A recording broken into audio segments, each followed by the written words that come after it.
The question is, how does the dressing, the way that you carry yourself, how does it impact, Right. Yes. the respect level that you get out there?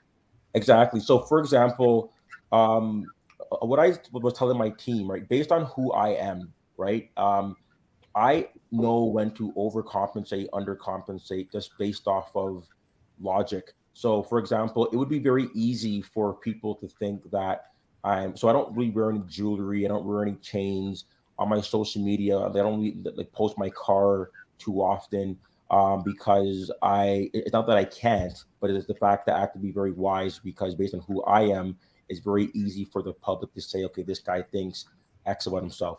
I could wear Jordans, backwards hats, all these things. You could do it, right? But at the same time, as a younger, well, as a black male, you have to be very wise about how you do things. So, for example, the number one Italian realtor, like this, dominates up in Vaughn. He's always blasting hip hop music in his videos. He's always in jeans and whatever, and he's that cool guy.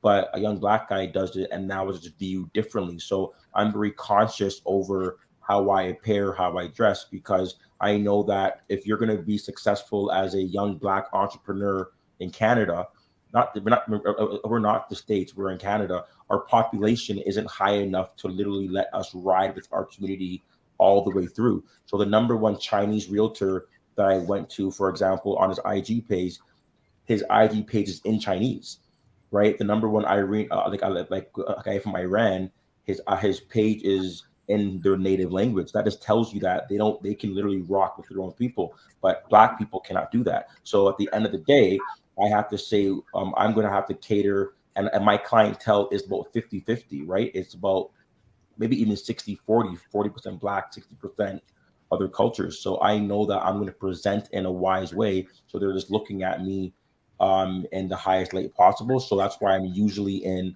a suit, right? As for the women on my team, I make these jokes, but I'm not really joking. But I say things like, if I ever see you guys post a video where you put the IG camera here, you turn your back away from it, so you're showing your ass, and then after you walk away and turn back talking about women power, like, you're an idiot. You know what I mean? Like, don't do these things. You look foolish. When it comes down to like how you're appearing, I say, like, your best kid, like, your best trait is your mind. You're all smart women. So I said, lead with it. Like, lead with your brain, like, not with your sexuality. So I don't need you guys. And now that you're on my team and I have a certain brand, we are educated, sophisticated team, and you guys are smart, intellectual women. You don't have to lead with your body. You don't have to lead with your sexuality. So dress appropriately. But no, you're not putting a mic down your chest, opening up, talking about real estate. What are you doing? This is stupid, right? So, so I can go on forever. So this is my thoughts. So, you know what I mean? And then, yes, can it attract a clientele? Yes. Do you want that clientele? No. If you need to, you know what I mean? So, and men know that, yeah. So I think that how you present, how you carry, people will also respect you a lot as well, and it goes a long way.